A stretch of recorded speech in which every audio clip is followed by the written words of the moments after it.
Hi, I'm Sharon Creech, and I'm in England for a brief visit, and I'm here at the beautiful Anderson Press at Random House, and I'm really happy to be here. This is the English edition of my new book, The Unfinished Angel. I love it, and I love the cover. You have to read the book to find out why there is a pigeon on the front, but it's actually comes from a very funny story within the book.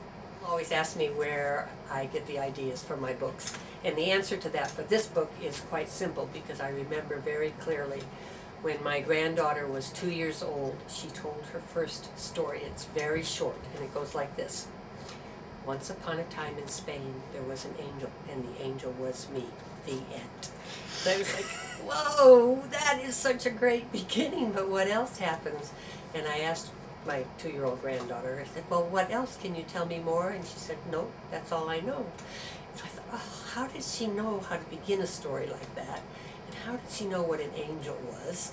And maybe, could she have been once upon a time an angel before she was this angelic little child? So I thought about that. I thought I'd like to write this angel story. And I tried several times, but I couldn't. I later found out that my daughter had been reading to her the story of Ferdinand the Bull, which begins like this. Once upon a time in Spain, there was a bull. So that's how she got that beginning for her story. But I didn't know anything about Spain. I don't speak Spanish. Well, then about 4 years later, my husband took a one-year job in Switzerland, and so we moved to Switzerland, back to a school where we had first worked at 25 years ago.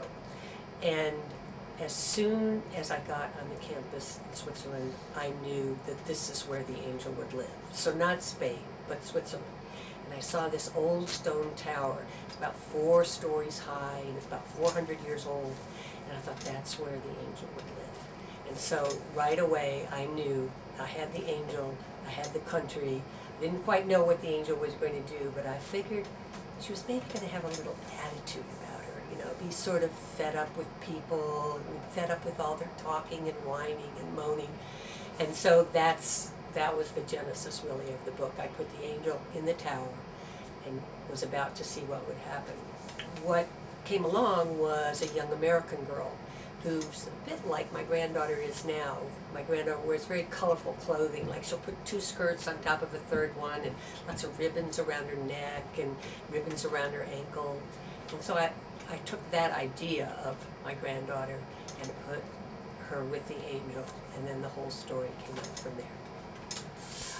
A lot of young writers ask for advice, like, what should I do? How can I become a writer? How do I write a story? And I always say, and this is very simple advice, and you've probably heard it from other writers, is to read a lot and write a lot.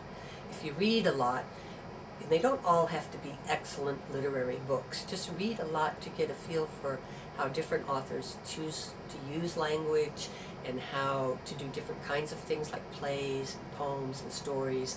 If you read a lot of those things, then you just automatically understand how to form a story.